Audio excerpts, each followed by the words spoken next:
आखिर सेवा ही संकल्प अभियान में हमने अपने 3 जिले चुने हैं, जींद जिला, कैथल जिला और कुरुक्षेत्र जिला। और उस सेवा ही संकल्प अभियान में जींद जिले में आज नरवाना शहर से उसकी शुरुआत कर रहे हैं। इस सेवा ही संकल्प अभियान में हर सरकारी अस्पताल, हर प्राइवेट अस्पताल, हर MBBS डॉक्टर के क्लिनिक तक हम सारे कांग्रेस पार्टी के साथी PPE किट्स, उसके साथ N95 mask, sodium hypochlorite 5 litre का सॉल्यूशन और कुछ हैंड सैनिटाइजर हम हर क्लिनिक, हर सरकारी और प्राइवेट अस्पताल तक पहुंचाने का प्रयास कर रहे हैं। अब तक हमने जो शहर कवर कर लिए उनकी संख्या आपको बताना चाहूँगा। कैथल जिले में कैथल शहर, राजौन, कलायत, सीवन, गुलाचीका। अभी ढांड पुंडरी इसलिए नहीं किए कि वहाँ कोरोना की वजह से अधिकतर डॉक्टर साहिबान के क्लिनिक बंद पड़े हैं, 10 दिन ठहर के करेंगे। कुरुक्षेत्र में पेहवा, इस्माइलाबाद, शाहाबाद, बबैंड, लाडवा और कुरुक्षेत्र, ये हम वहाँ कवर कर चुके हैं। आज इस अभियान की शुरुआत जींद जिले में नरवाना शहर से है। कल इसके अंदर हम जींद शहर और जुलाना शहर कवर करेंगे और उसके बाद सफीदों और उचाना शहर करेंगे। और ये दूसरा चरण हमारा इस सेवा ही संकल्प अभियान का समापन इसके साथ हो जाएगा। आज पूरे देश के अंदर कोरोना महामारी का संक्रमण अपने सबसे उछले पायदान पर है।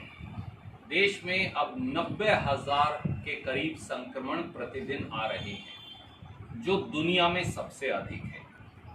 मौत की औसत भी हिंदुस्तान में दुनिया में अब सबसे अधिक हो गई है और कुल संक्रमण की संख्या में हिंदुस्तान अब दूसरे पायदान पर पहुंच गया है। अब केवल अमेरिका हमसे आगे है और जिस गति से हम चल रहे हैं, अगर हम इस गति से चलते रहे तो फिर अगले 1 महीने के अंदर, बल्कि 15 दिन के अंदर हिंदुस्तान कोरोना संक्रमण में दुनिया में सबसे अधिक संक्रमण का मुल्क बन जाने वाला है।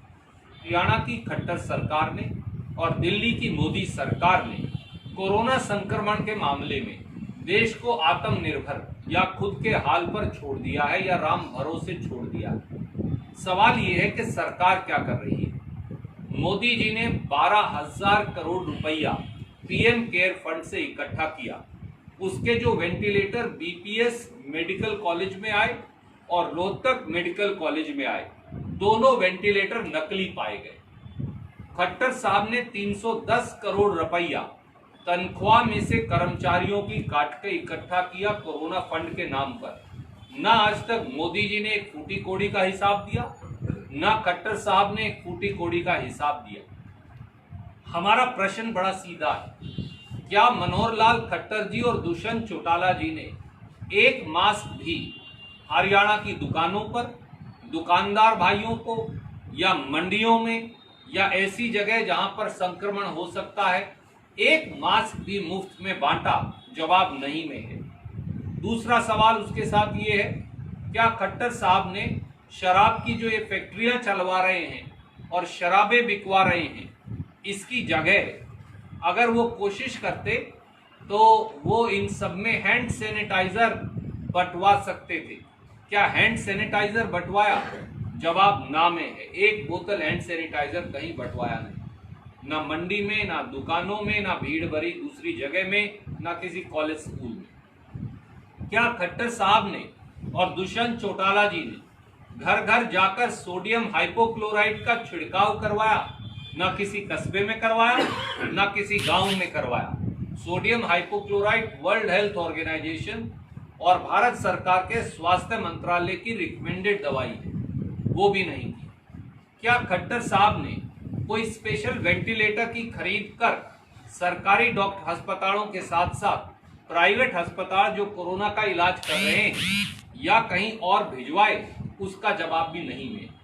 हाँ, उल्टा जब मुख्यमंत्री जी बीमार हो गए और हम तो उनके अच्छे स्वास्थ्य की परमात्मा से कामना करते हैं कि वो जल्दी ठीक हों और अपनी सेवा में लगे, तो हरियाणा के मुख्यमंत्री प्राइवेट अस्पताल में भर्ती हो गए। अगर हरियाणा के मुख्यमंत्री प्राइवेट अस्पताल में भर्ती हो जाएंगे तो फिर 2.5 करोड़ लोगों को आप सरकारी डॉक्टरों के सहारे छोड़कर और सरकारी अस्पतालों के भरोसे छोड़कर उनकी जिंदगी से क्यों खिलवाड़ कर रहे हैं? प्रश्न ये है। इसके साथ साथ कोरोना महामारी में आर्थिक संकट भी है। 5 महीने से एक भी दुकानदार का 15% भी बिक्री नहीं हुई। सारे के सारे धंधा चौपट करे बैठे हैं। 3 महीने तो दुकानें बंद रही। अगर किरियाना की दुकान को मैं छोड़ दूं और दवाई की दुकान छोड़ दूं तो क्या खट्टर साहब ने दुकानदारों का कमर्शियल बिजली का चार्ज माफ किया? जवाब नहीं में। क्या खट्टर साहब ने दुकानदारों के पास जो कारिंदे हैं या उनका जो व्यवसाय में नुकसान हुआ है उसका कोई पैसा दुकानदारों तक पहुंचाया? उसका जवाब भी नहीं। हरियाणा में चावल उद्योग, दूसरे उद्योग बहुत सारे हैं। उन उद्योग और धंधों को ताकि उनके कारिंदे नौकरी से वो ना निकाले और काम चल सके, ब्याज में कोई माफी दी या पैसा दिया? जवाब नहीं में। क्या उनको कोई और फायदा दिया?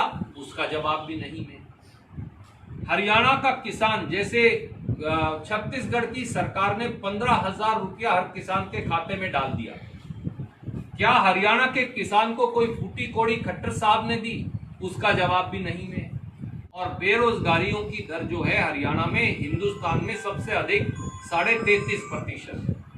धन्यवाद। एक सर जैसे कि बेरोजगारी में तो नंबर 1 है, आपने ये बात बता दी है, तो दूसरी तरफ देखें तो रिवेन्यू जो शराब का है, यानी कि कहीं ना कहीं यही कहेंगे कि हरियाणा को बेवड़ा बनाने की बात है, तो उसमें रेवेन्यू पे पूरा दुष्यंत का ध्यान है। सबसे पहले तो दुष्यंत चौटाला जी को ये बताना पड़ेगा कि उनको शराबबंदी घोटाले की जांच वो और खट्टर साहब क्यों नहीं होने दे रहे। अब तो उनकी इंक्वायरी कमेटी ने ये साफ कर दिया कि शराब माफिया और खट्टर सरकार का सीधा गठजोड़ था। अब ये बात नंगी होकर उनकी खुद की इंक्वायरी कमेटी में सामने। तो अगर सीधा गठजोड़ था तो वो पैसा जो हजारों करोड़ रुपया कमाया शराब लॉकडाउन में शराबबंदी के दौरान, वो भाजपा और जजप्पा में किस किस की जेब में गया, इसकी जांच कब होगी?